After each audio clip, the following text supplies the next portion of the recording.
بچوں کے ساتھ ساتھ یہ الفاظ بھی، یہ جملے بھی آپ نے اس طرح کے سنے ہوں گے، بڑا ضدی آدمی ہے بھائی، یہ لڑکا بڑا ضدی ہے۔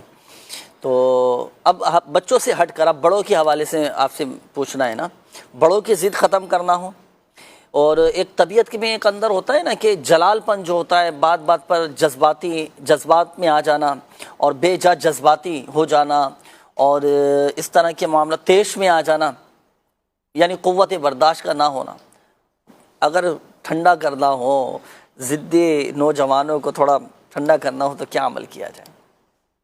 ضد جو ہے نا، یہ پیدا تو کسی وجہ سے ہی ہوتی ہے۔ اب وہ مثال ایک کام کرنا ہے، اس سے منع کیا جا رہا ہے، بچے ہیں تو بچے ضد کرتے ہیں، تو والدین بعض کا تو روکنے کا انداز درست نہیں ہوتا،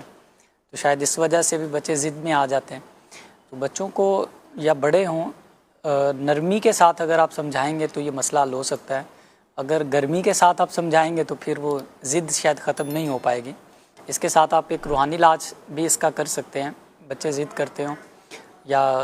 تو اس کے لیے سورہ فلق اور سورہ ناس، آخری دونوں صورتیں جو ہیں، یہ آپ ایک ایک مرتبہ پڑھ کے روزانہ اپنے بچوں پر دم کریں، انشاءاللہ الکریم بچے جو ہیں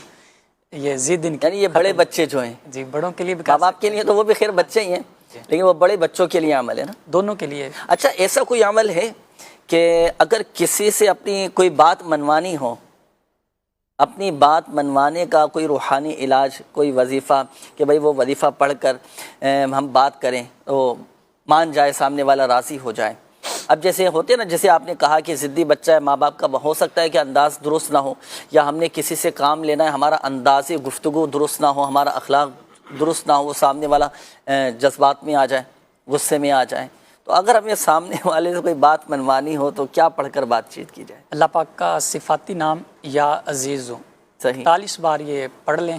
جب بھی کسی سے بات کرنی ہو، دنیاوی طور پہ جائز مقصد ہو آپ کا، ہاں، تو آپ اس مقصد کے لیے یا عزیز ہو 41 بار پڑھیں اور پھر اس سے بات کریں، انشاءاللہ الکریم وہ بات مان جائے گا، مان جائیں گے۔ ماشاءاللہ، تو یہ تو زبردست آپ کو ناظرین آج وظیفہ مل گیا ہے، بالخصوص اب جیسے والدین سے کوئی بات منوانا پڑ جاتی ہے اور بڑوں سے کوئی بات منوانا پڑ جاتی ہے، تو آپ یہ وظیفہ پڑھ کر بات کیجئے گا، انشاءاللہ الکریم فائدہ حاصل ہوگا۔